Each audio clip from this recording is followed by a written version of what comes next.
Pessoal, bom dia. Hoje a gente vai iniciar uma outra unidade, que é a unidade sobre separação dos poderes. Normalmente denomina assim, né? Separação dos poderes. Nós vimos federalismo, que é uma unidade grande, e agora nós começaremos a ver como se dá a organização do Estado em relação ao poder legislativo, executivo e judiciário. Aqui hoje, né, a gente vai ver uma teoria geral sobre essa separação dos poderes, uma teoria geral um pouquinho mais dogmática, tá? Não é aquela teoria geral lá de ciência política que a gente vai ver os autores. Não, a gente quer analisar de uma forma mais sintética e mais jurídica essa separação. Como ela se dá, como ela é prevista na nossa Constituição atual, especificamente, né? E aí depois, a partir de amanhã, nós vamos começar a ver os poderes específicos, legislativo, executivo e judiciário. Desses três poderes, a nossa preocupação principal, a nossa preocupação primária é com o poder legislativo. Por quê? Porque dos três poderes, executivo, legislativo e judiciário, é ele que você não vai ver ou você quase não vai ter contato ao longo dos próximos semestres. Então, o poder legislativo você basicamente ou essencialmente vê aqui, não vê nas demais disciplinas. Então, por exemplo, judiciário, você aprende sobre a estrutura do judiciário em processo civil, processo penal, processo de trabalho. Executivo, direito administrativo. O direito administrativo cuida essencialmente do funcionamento do executivo. Tá? Então, vocês vão ter lá dois semestres de administrativo cuidando do executivo. Já o legislativo, não. O legislativo a gente basicamente vê em Direito Constitucional 3, em organização do Estado. Então, dos três poderes, o que eu vou enfatizar mais nas próximas aulas é o poder legislativo. Bem, vamos começar, né? Então, teoria geral em relação a essa organização. O que a gente precisa saber em relação a essa organização dos poderes? Primeira afirmação importante, gente. O Estado, ele é um ente uno e indivisível. O que significa isso? O Estado, ele é um só. Não existe um fracionamento do poder do Estado, não existe um fracionamento do Estado. Não faz sentido. O Estado, para que ele exista, ele precisa ser um só. E esse único Estado tem um poder que é só dele, que também não é dividido ou compartilhado com ninguém, é só dele. Por isso, a soberania do Estado, ou seja, o poder, a autoridade do Estado não pode ser fracionada ou repartida. A autoridade dele pertence apenas a ele de uma forma integral, de uma forma inteira. Bem, é por causa disso que alguns autores não gostam da expressão tripartição do poder, ou mesmo separação do poder, né? Por que não a tripartição do poder? Porque o poder do Estado, a autoridade do Estado, ela é uma só. Ela é indivisível. Então, você não poderia partir em três o poder do Estado. O que você pode ter, que nós vamos ter aqui, é as funções deste poder, as funções do poder do Estado, podem ser exercidas por órgãos diferentes que integram esse Estado, que fazem parte desse Estado. É isso que nós chamamos de separação dos poderes. É quando eu pego esse poder e este poder ele se manifesta por meio de certas funções, certas atribuições. Eu pego essas funções e eu entrego elas a órgãos estatais distintos. Tá bom? Então, olha só, embora o poder não possa ser dividido e não pode ser fracionado, esse poder se manifesta por meio de diferentes funções, ou seja, ele exerce diferentes papéis ou atribuições. O Estado ele cumpre certas funções, ele cumpre certas atribuições, certos objetivos, ele realiza certas atividades. Bem, então, em síntese, o que é esta história de separação dos poderes que a gente normalmente ouve falar? O que é essa história de separação dos poderes? É quando você entrega, ou no caso, a Constituição entrega, né? Entregar por meio da Constituição, é a Constituição que faz isso. As diferentes funções desse Estado a órgãos distintos. Por quê? Porque eu tenho que...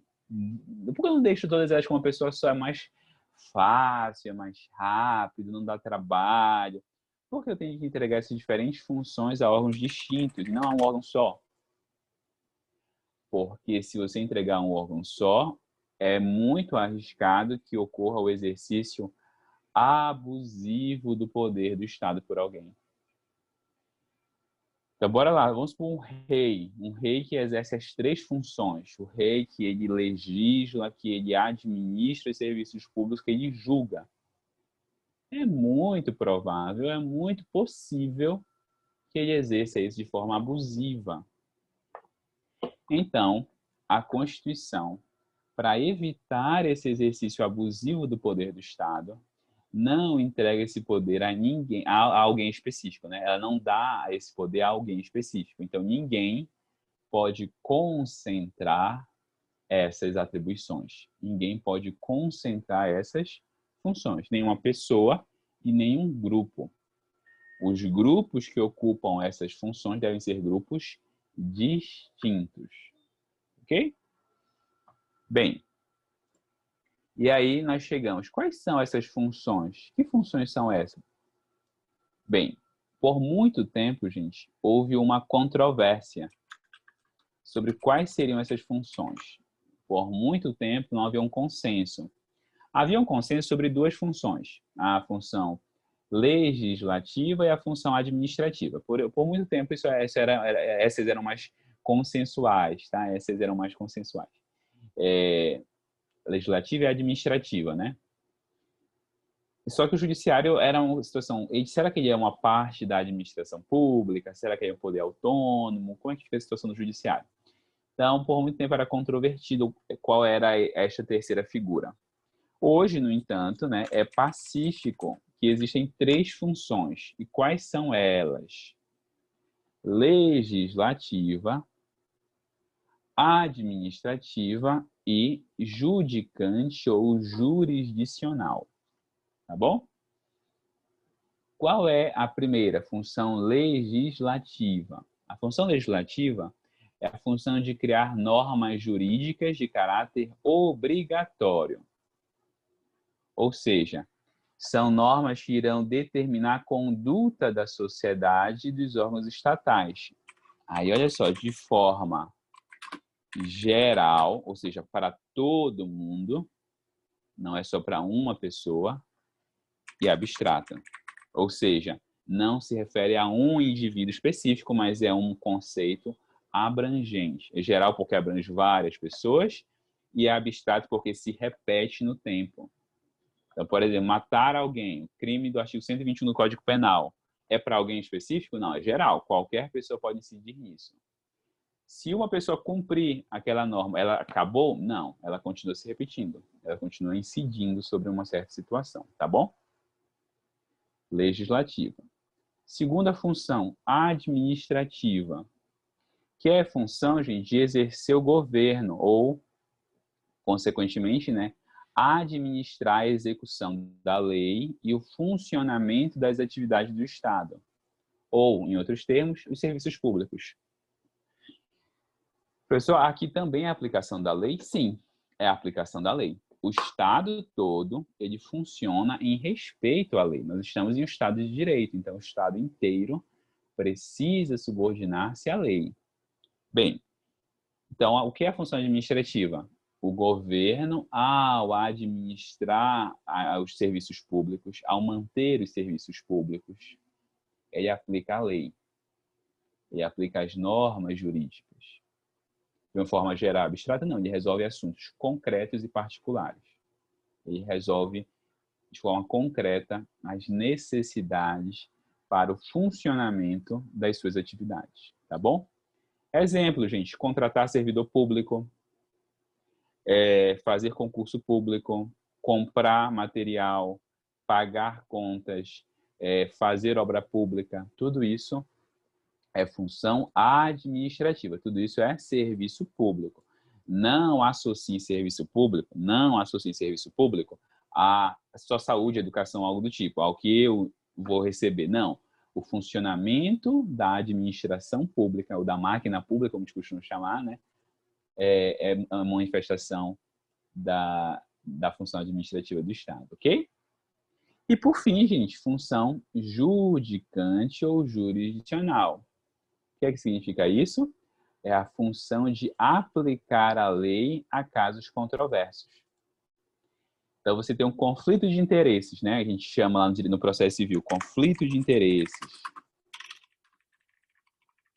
Você tem duas partes que querem coisas opostas. Você tem duas partes que querem, e o que uma quer, a outra não quer, ou o que uma quer negada pela primeira parte.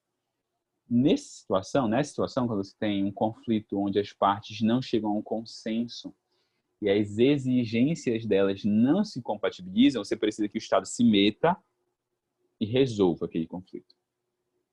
Você precisa que o Estado se meta e ele pacifique esses conflitos.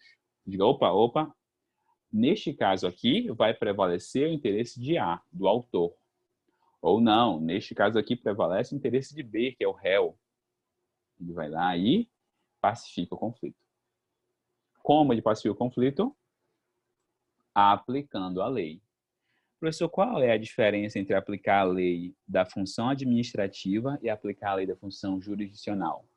Na função administrativa, a aplicação da lei não envolve conflito. É o poder público que está ali, aplicando a lei para funcionar, para que ele venha funcionar, para que ele venha manter as suas atividades, ele venha manter as suas atividades. Já na função judicante ou jurisdicional, o Estado está ali resolvendo conflitos, resolvendo oposições entre os poderes. Ok? Entre os poderes não, né? Entre os indivíduos, desculpa. Resolvendo conflitos entre os indivíduos, tá? O poder judiciário está resolvendo conflitos entre os indivíduos. Ok? Claro que aqui, gente? Olha só. Então, o que eu falei para vocês até aqui. Essas aqui são as funções principais, não são as únicas, mas são as funções principais ou caracterizadoras do Estado. O Estado moderno, ele se caracteriza por essas três funções, ok? O que é essa tal de separação dos poderes, gente? Essa tal de separação dos poderes é quando eu pego essas diferentes funções e entrego a órgãos diferentes. Então, olha, a função legislativa será exercida por fulano, por um órgão tal.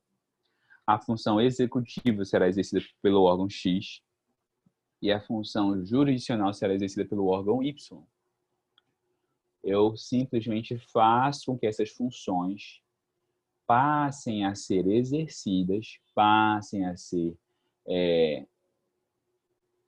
cumpridas ou executadas por órgãos diferentes uns dos outros, que não se confundem, que não se sobrepõem. Então, olha só.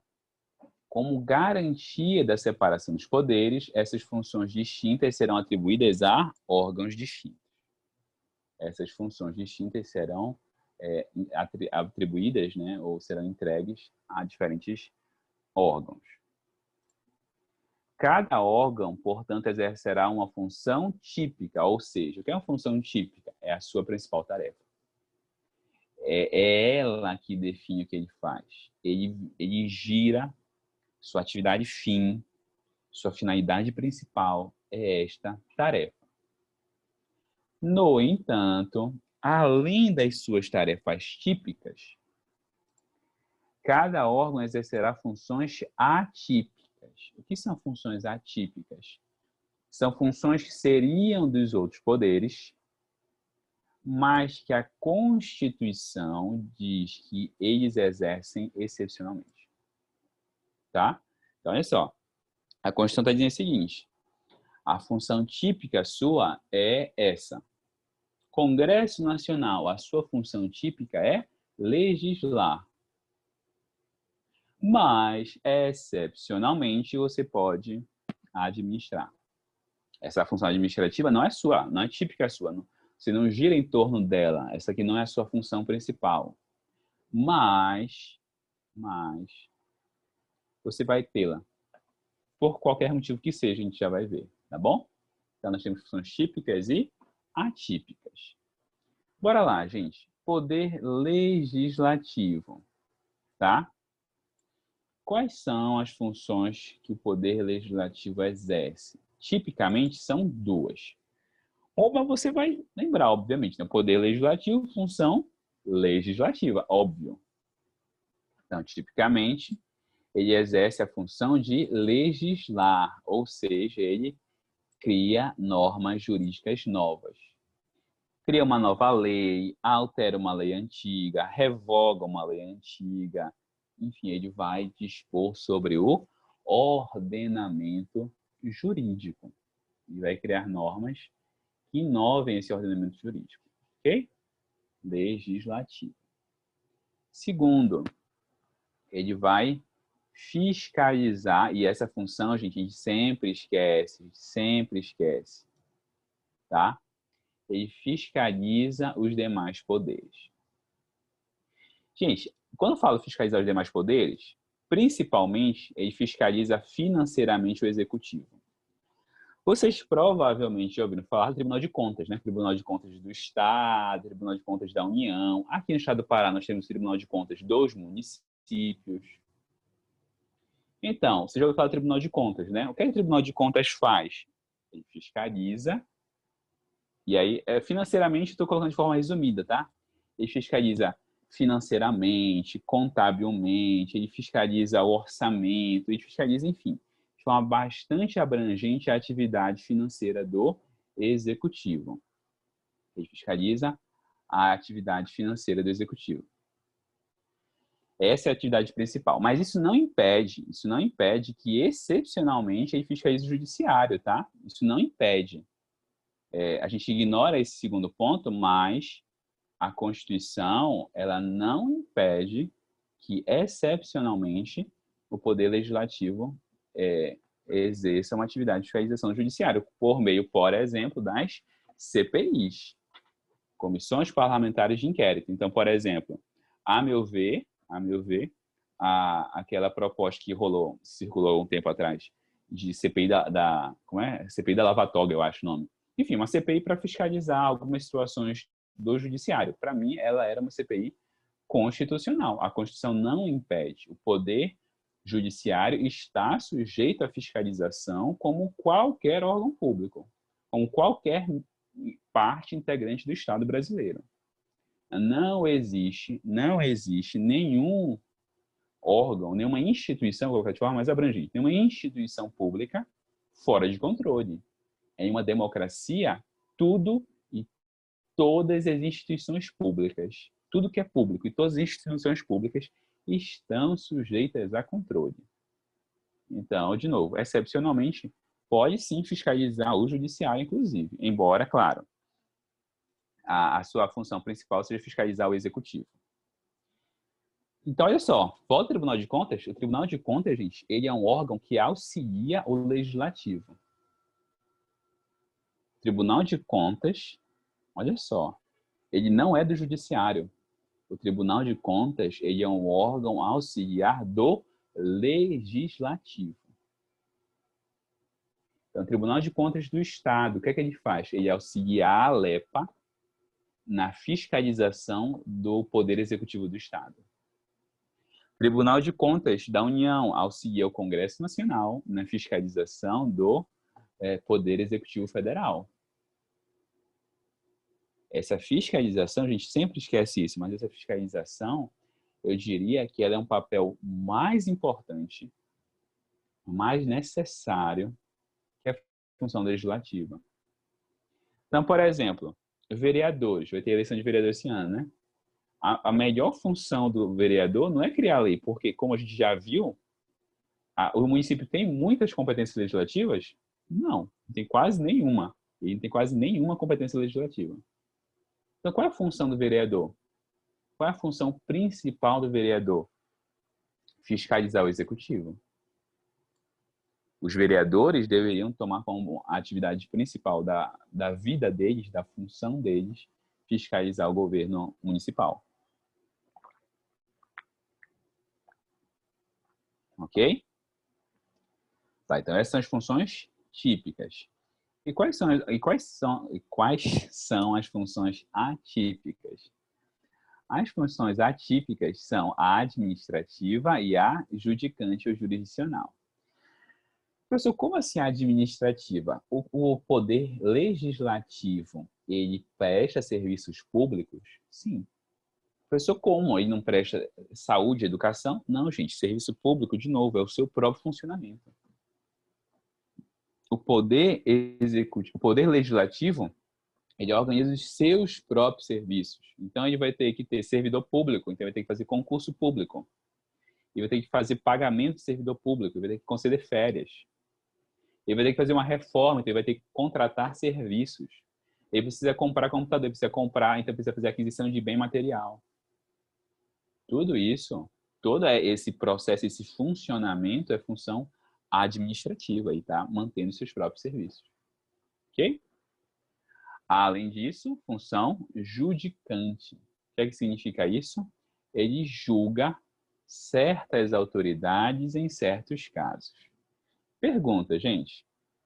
Qual autoridade? Tem uma autoridade que é muito conhecida. Tem uma autoridade que o Poder Legislativo Federal julga de forma muito conhecida. Isso mesmo, Romeu. O Presidente da República. O Poder Legislativo tem a competência para julgar o Presidente da República. Eu estou falando de forma abrangente, tá? Poder Legislativo. Dentro da Constituição, para ser mais específico, isso cabe ao Congresso Nacional, especificamente na Câmara, especificamente na Casa. O nosso parlamento tem duas casas, nosso Congresso Nacional tem duas casas. A Casa da Câmara dos Deputados e a Casa que é o Senado Federal. Então, cabe ao Senado Federal, artigo 52 da Constituição. Compete ao Senado Federal processar e julgar o presidente, o vice-presidente, o presidente e o vice-presidente nos crimes de responsabilidade, tá bom? Que não são crimes no sentido de crime penal, é um outro tipo de crime, tá? É um crime decorrente da sua função. Bem como ministros de Estado e os comandantes da Marinha, do Exército e da Aeronáutica nos crimes de mesma natureza que tenham relação com aqueles. Tá bom? Quem também será julgado, gente, pelo Senado Federal são os ministros do Supremo. Processar e julgar os ministros do Supremo Tribunal Federal, os membros do Conselho Nacional de Justiça, os membros do Conselho Nacional do Ministério Público, o Procurador-Geral da República e o Advogado-Geral da União nos crimes de responsabilidade. Ok? Então, olha só, processar e julgar nesses casos. Função judicante ou jurisdicional. Ele julga também. Poder executivo, gente. O poder executivo faz o que tipicamente? Duas funções também. Ele exerce as funções administrativa, que é isso, ele cuida dos serviços públicos, tá? Manutenção, mantendo os serviços públicos. Mantendo os serviços públicos. Além disso, ele exerce funções de governo. De governo, qual é a diferença? Ele toma decisões políticas. Então, olha só. Vamos pegar o Poder Executivo Federal. Ele administra os serviços públicos do nosso país e ele também toma decisões políticas sobre a condução do nosso país. Ele decide como será conduzida a nação. Tá bom? O Poder Executivo, então, ele abrange duas funções, a administrativa e a função política, que é a função de governo. Atipicamente, ou seja, além dessas funções que são dele, ele exerce duas funções também. A legislativa. Legislativa, você cria leis? Sim. Por exemplo, ele participa do processo de aprovação de uma nova lei no momento da sanção. Então, o Congresso Nacional aprovou uma lei. Está pronta? Não. Ele aprova, manda para o presidente. O presidente recebe e decide se ele sanciona ou não aquela lei. Ele decide se ele aprova ou não aquela lei. Além disso, ele pode editar medidas provisórias. O que são medidas provisórias, gente? A gente vai ver lá na frente, tá? São normas que têm força de lei sem ser lei. Uma medida provisória, o presidente edita, vai valer como lei, mas estará condicionada a que o Congresso Nacional aprove ela depois. Ok? Além da função legislativa, né? Além dessa participação no processo de criação de leis, ele julga. Quando é que ele julga? Quando ele julga, por exemplo, os chamados processos administrativos. Vocês não têm idade de serem servidores públicos, provavelmente, né? Mas quando o servidor público comete algo errado, ele vai responder por um PAD. PAD, PAD.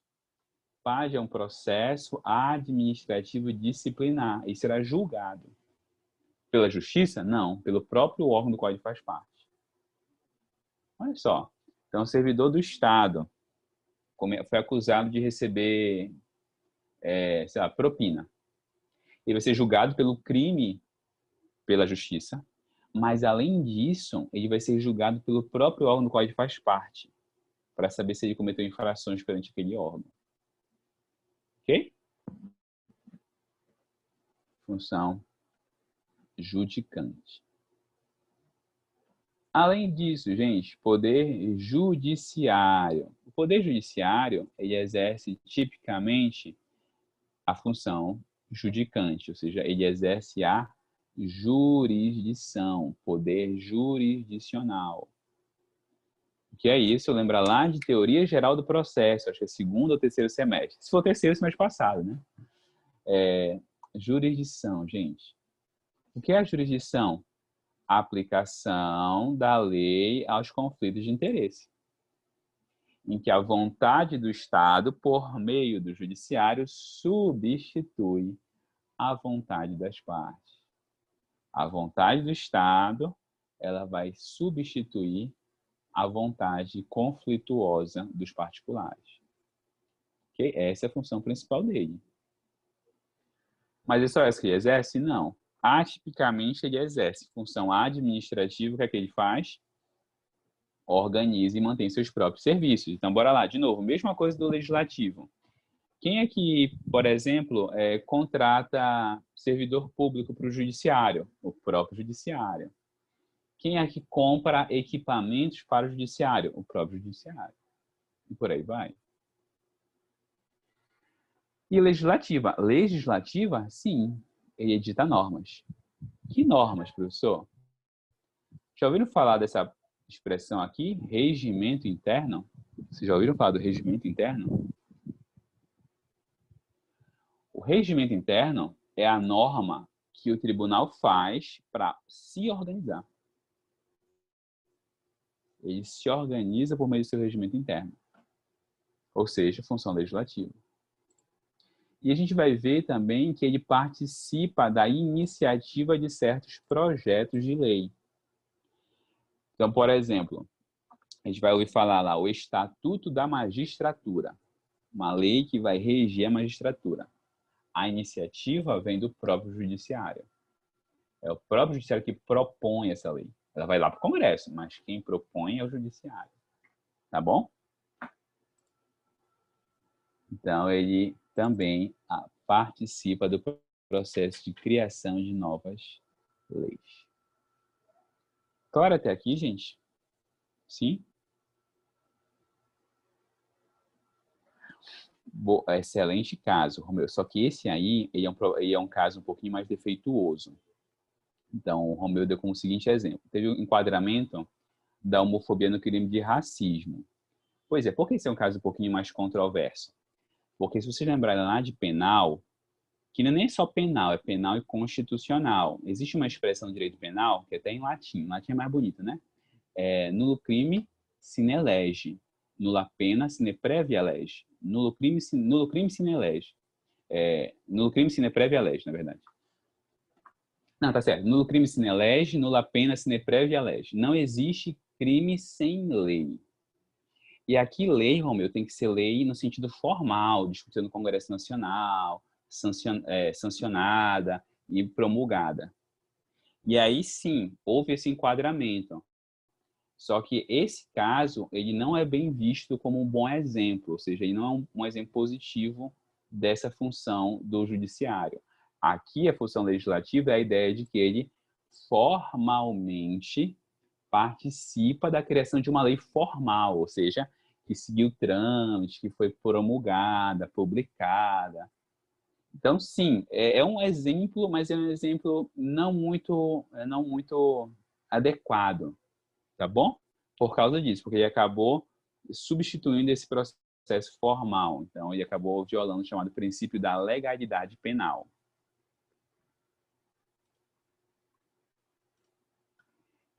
Freios e contrapeso, gente, que a gente chama de checks and balances. O que é isso? Quando a gente vai lá para a Constituição, artigo 2º da Constituição diz o seguinte: são poderes da União, olha só a expressão, independentes e harmônicos entre si. Legislativo, executivo, judiciário. Ok. Independente. Aí você diz assim, olha, os poderes, então, eles... Qual é a consequência de serem independentes? Eles não se subordinam uns aos outros. Não se subordinam. Eles são independentes. Professor, por que você colocou independentes entre aspas? Porque, olha só, um lado é verdade. Não existe hierarquia entre esses poderes. Não existe. Não existe um superior ao outro. Mas a própria Constituição, olha só, a própria Constituição faz com que eles interajam um com o outro. A própria Constituição não coloca eles separados. Ao contrário, a própria Constituição faz com que eles sejam relacionados. Então, eu pego aqui, se eu fosse pegar os 3 poderes, né? Então, eu tenho, vamos supor que esse aqui fosse o executivo. Tá aqui, poder executivo, poder legislativo e poder judiciário. Então, os 3 poderes. Eles não são separados um do outro, ao contrário. Esses poderes todos, eles se relacionam.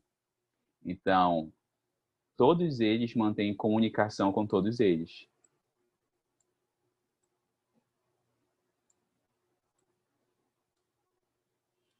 Por isso não dá para você dizer que eles são poderes independentes. Ao contrário, eles mantêm esse tipo de estrutura aqui. Legislativo, executivo e judiciário se interligam. Se interligam por quê? Não era melhor ser independente, professor? Não.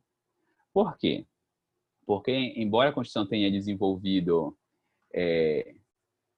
isso, um bom ponto. O Romeu descreveu um bom ponto. A gente vai precisar da ajuda um do outro, é um ponto importante, né? Então, por exemplo, para cumprir uma decisão judicial, eu preciso, às vezes, do auxílio da polícia. A polícia está ligada ao executivo. Então, sim, pode ser um exemplo, né? Ou então, não sei nem se pode ser a polícia judiciária, né? Mas vai ser o papel de polícia judiciária, né? Mas os servidores públicos estão associados, em geral, ao executivo.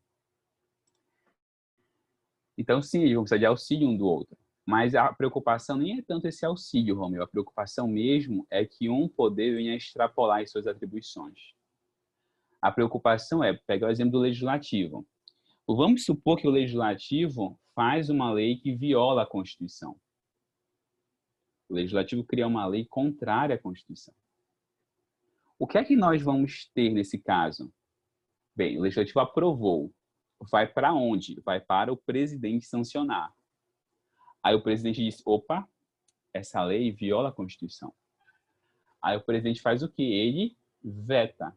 A Constituição dá esse poder ao presidente. A Constituição diz, olha, presidente, se você achar que a lei é inconstitucional, pode vetar. Aí o presidente vai lá e veta. A gente vai aprender que quando o presidente veta, o projeto volta, ou o veto volta para o Congresso Nacional, que pode manter ou derrubar o veto. E aí o presidente vetou e disse, essa lei é inconstitucional.